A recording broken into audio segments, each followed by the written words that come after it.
Hello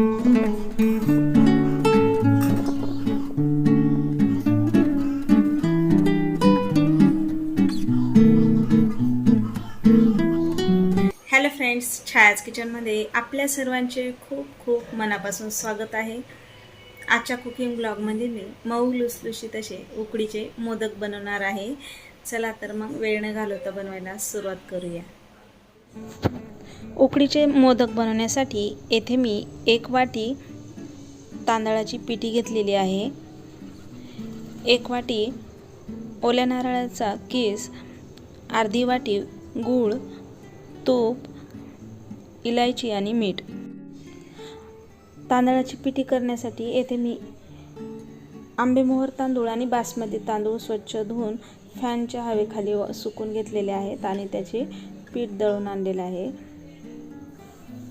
आता आपण उकड काढून घेऊ। ज्या वाटीने तांदळाची पिठी घेतली आहे त्याच वाटीने मी येथे अर्धी वाटी पाणी घालून घेत आहे आणि अर्धी वाटी दूध। 1 वाटी तांदळाच्या पिठीसाठी अर्धी वाटी पाणी आणि अर्धी वाटी दूध हे घालून घेतलं आहे। आता याला दूध आणि पाणी हे छान उकळलेलं आहे। आता यामध्ये मी थोडं तूप घालून घेत आहे आणि थोडं मीठ। आता यामध्ये आपण पिठी घालून घेऊ आणि याला हलवून घेऊया। 3-4 मिनिटं झाली की आता इथे मी गॅस बंद करून घेत आहे आणि यावर झाकण ठेवून देऊ। 3-4 मिनिटं झाली आहेत। आता आपण ही उकड एका ताटामध्ये काढून घेऊ आणि याला छान मळून घेऊया। ही गरम असतानाच मळून घ्यायची आहे। हात भाजू नये म्हणून इथे मी बटाटा मॅशर घेतलेला आहे।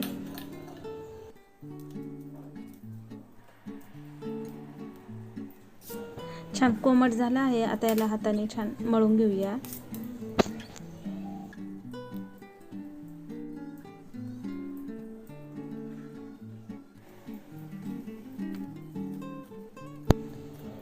बघू शकता येथे छान मळून घेतलं आहे। आता यावर थोडं तूप लावून घेऊ आणि अजून एकदा याला छान मळून घेऊया।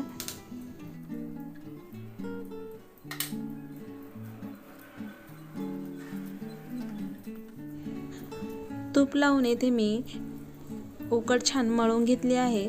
बघू शकता इथे एक गोळा तयार करून घेतला आहे। याची पारी करून बघत आहे, अजिबात हे चिरा जात नाही, म्हणजे उकड छान मळून घेतलेली आहे। आता आपण मोदकसाठी लागणारे सारण तयार करून घेऊ।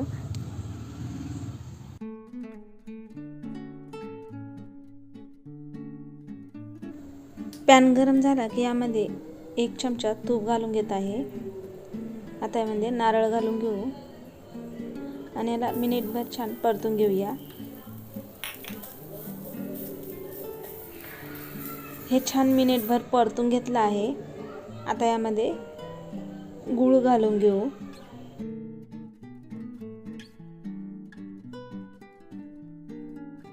यामध्ये थोडं मीठ घालून घेत आहे।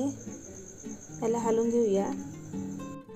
2-3 मिनिटांनी पाहू शकता गूळ छान वितळला आहे।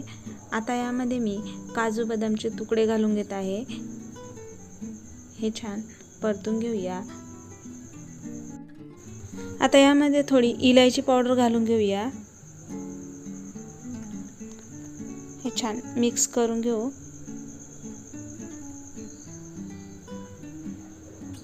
बघू शकता मोदकसाठी लागणारे सारण तयार आहे। आता इथे मी गॅस बंद करून घेत आहे।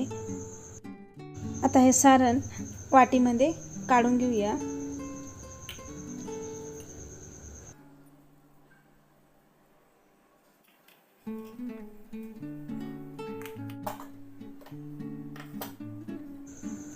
आता आपण मोदक बनवून घेऊया। येथे मी पेढ्याच्या साईजमध्ये गोळा घेतलेला आहे।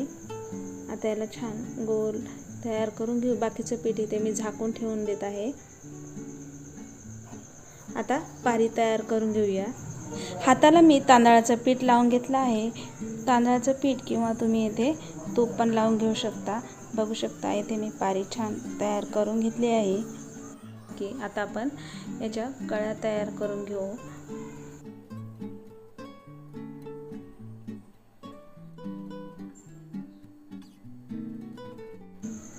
आता यामध्ये सारण भरून घेऊ. सारण छान दाबून भरून घ्यायचं आहे. आणि सर्व बाजूंना एकसारखं फिरून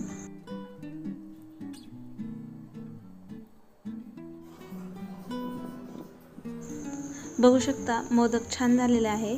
यावरचं जास्तीचं पीठ आपण काढून घेऊ. मोदक आपला तयार आहे. आता राहिलेले मोदक पण आपण असेच करून घेऊया. पोळपाटावर पारी लाटून मोदक तयार करून घेऊ. येथे मी तांदळाचं पीठ लावून घेत आहे. आता याला लाटून घेऊ. बघू शकता येथे मी पारी छान लाटून घेतली आहे. जास्त जाड पण नाही आणि पातळ पण नाही. आता आपण कळ्या पाडून घेऊया.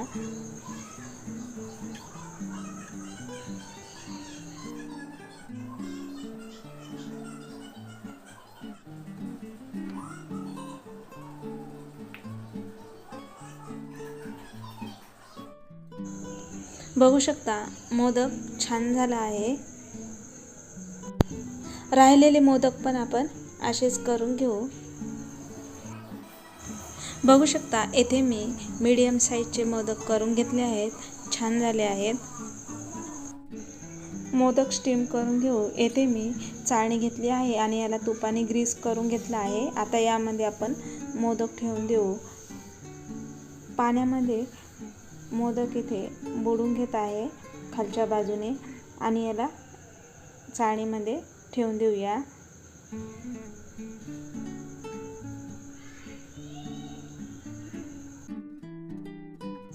चाळणीमध्ये सर्व मोदक ठेवले आहेत. आता याला स्टीम करून घेऊ. कढईमध्ये मी पाणी उकळण्यासाठी ठेवलं होतं. बघू शकता पाण्याला छान उकळी आलेली आहे. आता यावर ही चाळणी ठेवून देत आहे आणि त्यावर झाकण ठेवून देऊ आणि कमी गॅस फ्लेमवर 10 मिनिटं याला स्टीम करून घेऊ. 10-12 मिनिटं झाले आहेत. आता आपण चेक करूया. बघू शकता मोदक छान स्टीम झालेले आहेत. बघू शकता उकडीचे मोदक खूप छान झाले आहेत. आता याला आपण डिशमध्ये काढून घेऊ.